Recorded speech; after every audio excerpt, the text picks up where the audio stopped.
무리가 몰려와서 하나님의 말씀을 들을새 예수는 게네사렛 호숫가에 서서 호숫가에 배 두 척이 있는 것을 보시니 어부들은 배에서 나와서 그물을 씻는지라. 예수께서 한 배에 오르시니 그 배는 시몬의 배라. 육지에서 조금 떼기를 청하시고 앉으사 배에서 무리를 가르치시더니 말씀을 마치시고 시몬에게 이르시되 깊은 데로 가서 그물을 내려 고기를 잡으라. 시몬이 대답하여 이르되 선생님, 우리들이 밤이 새도록 수고하였으되 잡은 것이 없지만은 말씀에 의지하여 내가 그물을 내리리이다 하고 그렇게 하니 고기를 잡은 것이 심이 많아 그물이 찢어지는지라. 이에 다른 배에 있는 동무들에게 손짓하여 와서 도와달라 하니 그들이 와서 두 배 채움에 잠기게 되었더라. 시몬 베드로가 이를 보고 예수의 무릎 아래에 엎드려 이르되 주여 나를 떠나소서 나는 죄인이로소이다 하니 이는 자기 및 자기와 함께 있는 모든 사람이 고기 잡힌 것으로 말미암아 놀라고 세베대의 아들로서 시몬의 동업자인 야고보와 요한도 놀랐습니다. 예수께서 시몬에게 이르시되 무서워하지 말라. 이제 후로는 네가 사람을 취하리라 하시니 그들이 배들을 육지에 대고 모든 것을 버려두고 예수를 따르니라.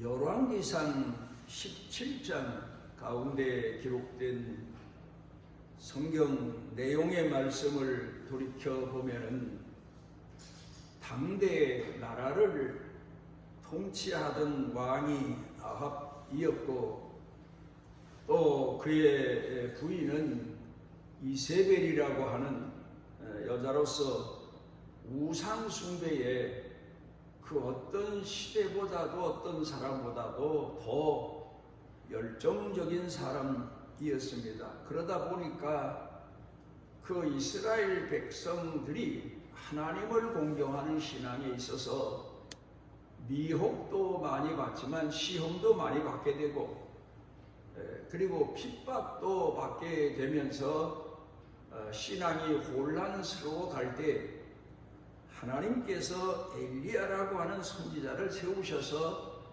그 백성의 신앙을 지도하게 하십니다. 그런데 아합 왕이 선지자 엘리야가 몇 번에 걸쳐서 사신 하나님에 대해서 그 증거를 여러 가지로 보였지만 결국은 주저하고 망설이다가 자기 아내의 말을 듣고 우상 숭배에서 헤어나질 못합니다. 하나님께서는 그 엘리야를 통해서 그 왕의 불신의 죄와 그 아내 되는 이세벨의 우상 숭배의 죄 그리고 그 백성의 죄를 징계하시기 위해서 3년 반 동안 그 땅에 기근이 오리라고 예고하게 하십니다. 그리고는 왕이 두려워서 엘리야가 그릿 시내가에 가서 숨어서 그 날들을 견디게 되는데 그때 하나님께서 까마귀를 통해서 아침 저녁으로 그 엘리야를 먹여 살리십니다. 그러다가 날짜가 지나다 보니까 그 그릿 시내 물까지 다 말라버려서 어쩔 바를 몰라 하나님 앞에 기도를 하는데 하나님께서 시돈 땅 사르밧이라고 하는 곳에 가면 거기 하나님이 예비하신 사람이 있으니 그리 가라 그렇게 지시하십니다. 이스라엘 땅에는 많은 여성들이 있었고 하나님을 숨어서라도 공경한다는 사람들이 있었지만, 하나님은 이스라엘이 아닌 두로라고 하는 나라에 속해 있는 이스라엘 접경 지역 조금 넘어서서 사렙다라고 하는 곳에 엘리야를 보내십니다.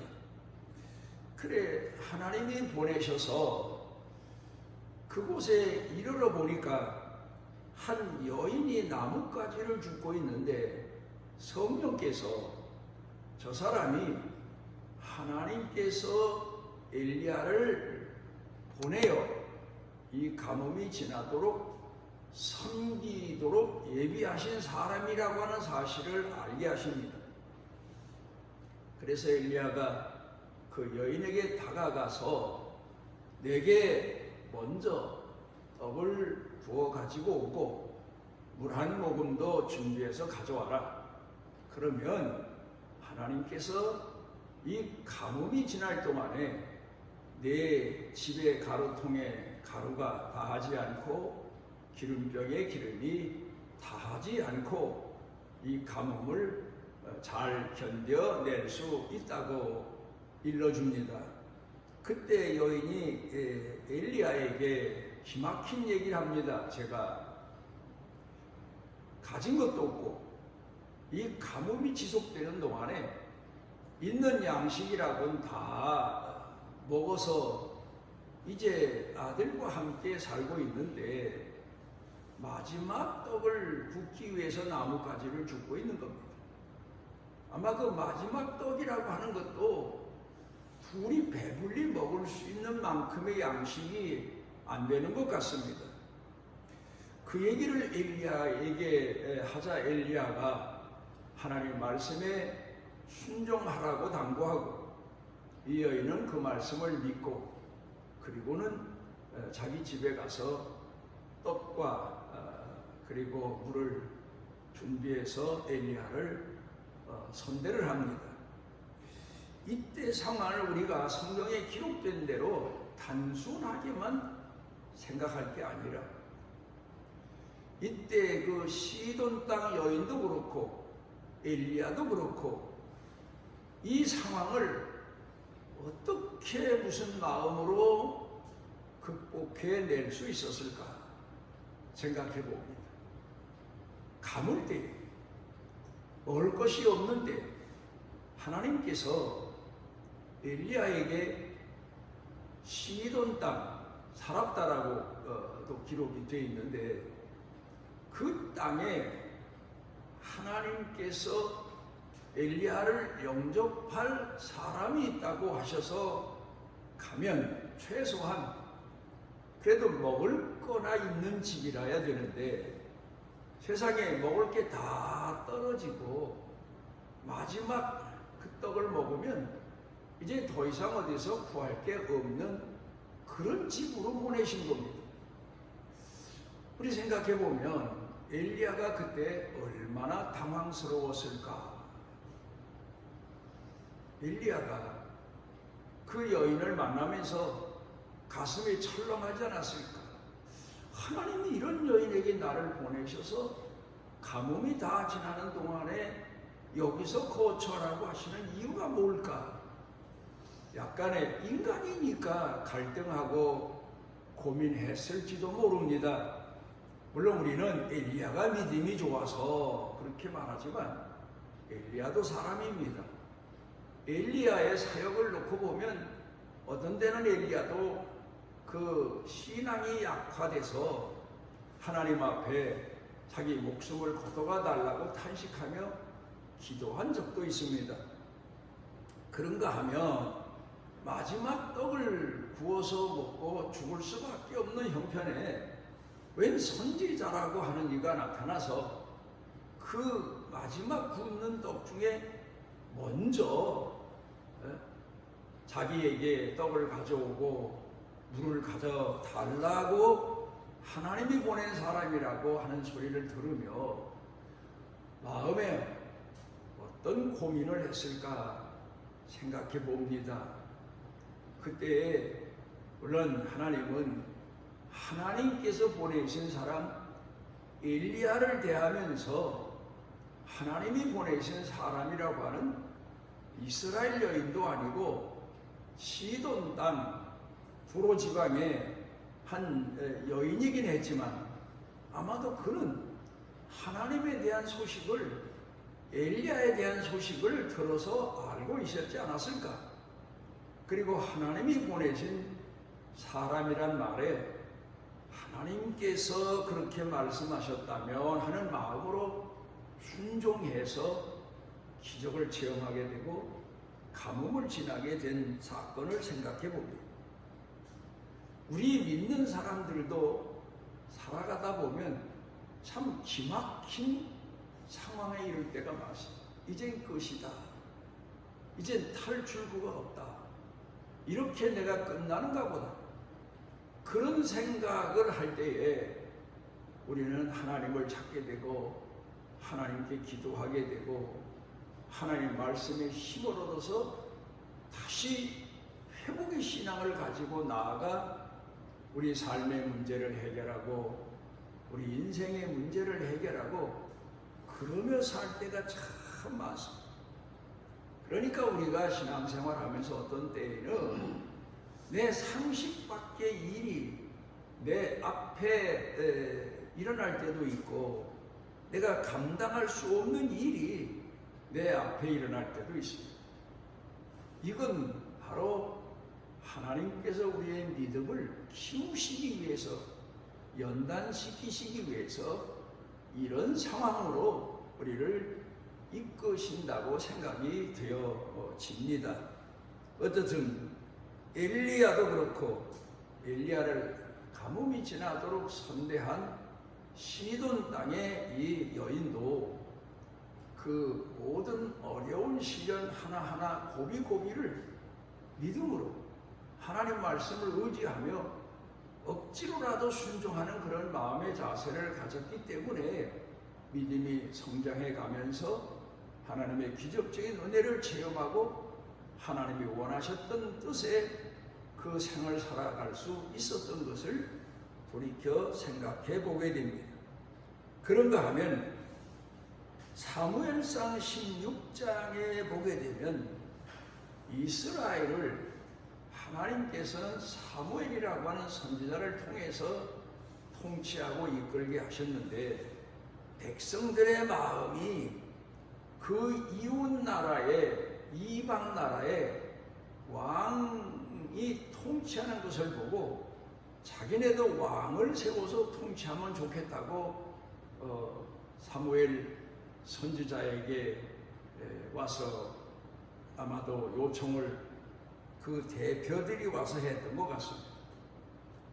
사무엘이 백성의 소원대로 왕을 세웠는데 사울이라고 하는 청년을 세웠습니다. 이 사람은 누가 보든지 외모를 보나 그 사람의 심장을 보나 또 그 사람의 그 당시의 능력을 보나 왕될 만큼 사람들에게 환심을 샀던 사람인 것 같습니다. 그래서 왕을 세우는데 이 사람이 하나님께서 통치하시는 선민 이스라엘 백성들이 왕이 됐으면 선지자의 말, 하나님의 말씀에 귀를 기울이고 그 말씀에 순종하며 백성을 통치해야 되는데 믿음이 없습니다. 그리고 이 사람은 인간적으로는 모든 사람보다 뛰어난 인물도 그렇고 능력도 그렇지만 문제가 하나님 말씀을 귀담아 듣고 순종하는 훈련이 전혀 되지 아니한 사람입니다.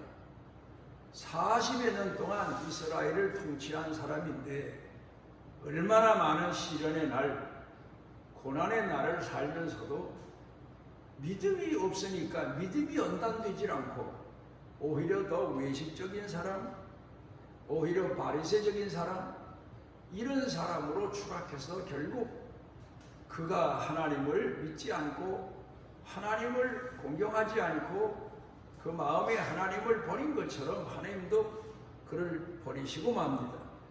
그리고는 이제 2세 아들 8번째 아들 다윗을 하나님 말씀과 성령으로 충만하고 오직 그 마음을 하나님께 두고 사는 다윗을 이스라엘의 2번째 왕으로 세우셔서 나라를 통치하게 하시고 그를 통하여서 신앙의 연단 훈련을 시키시며 백성들도 배워가고 그 신앙 성장을 오늘까지도 우리가 배워가고 있습니다. 이제 오늘 성경 본문 말씀으로 돌아가서 봅니다. 예수님께서 사역을 시작하시면서 갈릴리 호숫가에 아침에 오셨던 것 같습니다. 그런데 그때 베드로가 밤새껏 고기를 잡았지만 고기를 잡지 못하고 그리고는 그물을 씻어서 배에 얹어놓고 다시 아마도 밤고기를 잡던 것 같습니다. 내일을 위해서 배에 고기 잡는 그물까지 다 거두어서 놨는데 예수님이 오셔서 그 배를 빌리시고 그리고는 그 아침에 예수님 말씀을 들으려고 일찌감치 따라온 사람들에게 배를 강대상 삼아서 백성들에게 말씀을 전하십니다. 그리고는 베드로를 불러서 깊은 데 가서 그물을 던져라. 그렇게 말씀하십니다. 베드로가 물론 예수님이 말씀 전하실 때 누구보다도 마음을 기울여서 그 말씀을 듣고 큰 은혜를 받긴 했지만 예수님께서 그 베드로에게 이제 다시 깊은 데 가서 그물을 던져라. 그 말씀은 깊은 데 가서 이 시간에 그물 던지면 고기를 많이 잡을 거다.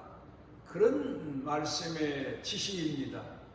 그러자 베드로가 제가 밤새도록 고기 잡기를 했지만 고기를 잡지 못했습니다. 그런데 예수님이 말씀하시니까 말씀에 의지해서 말씀에 순종해서 그 말이죠. 그물을 던지리이다 하고 그물을 던졌는데 엄청난 고기를 잡게 됐습니다. 그러자 베드로가 친구들을 불러서 그 고기를 다 끌어올리고는 예수님 앞에 나와서 무릎 꿇고 나는 죄인이로소이다. 나를 떠나십시오. 그렇게 고백을 합니다. 왜 그랬을까? 아마도 생각한 건데 베드로가 예수님 말씀을 들으면서 은혜를 받았습니다. 그런데 그 다음에 예수님께서 그물을 깊은 데 가져다 던지라 할 때 우리 생각해 보건대 아마 자기는 어부로서 지금까지 뼈가 성장해 온 사람인데 깊은 데든 얕은 데든 그물을 던져봐야 고기 잡힐 것 같지 않은데 예수님께서 깊은 데 가서 그물을 던져라 말씀하시니까 약간의 마음의 갈등이 있었지 않았을까? 베드로는 자기 경험상 그물을 깊은 데 가져다 던져봐야 고기 잡힐 것 같지가 않으니까 약간의 마음 가운데 갈등을 하지 않았을까? 그러나 예수님 말씀을 들으면서 은혜를 받은 터라. 그래, 예수님은 하나님의 아들이시니까 그 말씀대로 순종하자. 고기가 잡히든 말든 그런 마음으로 나아갔는지 고기를 많이 잡을 거다 하는 마음으로 나아가는지는 몰라도 어떻든 순종하는 마음으로 나아갔다가 많은 고기를 잡고 보니까 자기 믿음이 얼마나 없었던가. 말씀에 순종하면서 기꺼운 마음으로 나가지 못했던 아마 그런 마음이 스스로 양심의 가책을 받아서 예수님 앞에 와서 엎드려 나는 죄인으로소이다. 나를 떠나십시오. 나 같은 죄인은 참으로 어리석기 짝이 없는 사람입니다 하는 고백을 했던 것 같습니다. 저 자신도 목사로 목회 생활을 해오면서 지금까지 지내왔지만 하나님 말씀에 큰 은혜를 받고 감동을 받고 읽으면서 말씀을 들으면서 말씀을 전하면서 제 자신이 큰 은혜를 받습니다. 그런데 성도들도 마찬가지입니다. 우리가 말씀을 들을 때에는 그래 나도 말씀대로 살아야지 그런 마음의 작정을 하긴 하는데 막상 돌아서서 내 생활로 돌아가서는 순종하지 못하는 경우가 참 많습니다. 그런가 하면 말씀이 생각나지만 내 형편이 안 돼서 또 내 생각에는 내가 지금까지 살아온 경험으로 봐서는 그 말씀대로 순종하기가 쉽지가 않습니다. 그래서 망설일 때도 많고 이건 아니다 싶어서 뒤로 미룰 때도 있고 그럴 때가 참 많은데, 그런데 제 경험상 하나님의 말씀에 확신이 없어도 억지로라도 그 말씀에 돌이켜 순종을 하게 되면 참 하나님 말씀이 진리고 하나님 말씀이 살아계신 능력임을 체험하고 감사하고 그러면서 하나님 앞에 내 믿음 없는 것을 회개할 때가 참 많습니다. 하나님 말씀에 우리가 확신을 가지고 충성할 때도 있지만 어떤 때는 마지못해서 내 형편상 그리고 내 지금까지 살아온 경험상 내 가지고 있는 지식상 하나님 말씀에 순종하기가 어려워서 머뭇댈 때가 참 많습니다. 우리가 하나님의 말씀에 은혜 받고 감동되는 것까지는 좋지만 순종하는 단계가 그렇게 쉬운 게 아닙니다. 순종 단계를 돌이켜 생각해 보게 되면 그 말씀에 그래 내 경험상 내가 지금까지 지내온 내 인생 생에 내가 아는 대로 말씀에 순종하자 해서 순종해서 끝까지 순종해서 믿음이 자라가는 사람도 있는가 하면 자기 생각과 관습 때문에 하나님 앞에 받은 은혜도 잊어버리고 나는 그 말씀에 순종할 수 없는 사람이라고 착각하고 그리고 결국 땅에 떨어진 씨앗이 새들이 먹어버린 것처럼 내 관습이, 내 생각이, 내 착각이 하나님 말씀의 역사를 거절하고 거부할 때가 참 많습니다. 그런가 하면은 뒤늦게라도 맞아 하나님 말씀이 옳은데 하고 회개하고 돌이켜서 탕자처럼 하나님 말씀에 순종하는, 그래서 탕자가 돌아올 때 아버지가 그 아들을 기쁜 마음으로 영접하는 것처럼 하나님께서 예비하신 은혜와 축복이 이를 때가 수도 없이 많습니다. 오늘 우리는 육신의 몸을 가지고 삽니다. 인간적인 지식도 있고 내 경험도 있고 내가 습관화된 여러 가지 상식도 있습니다.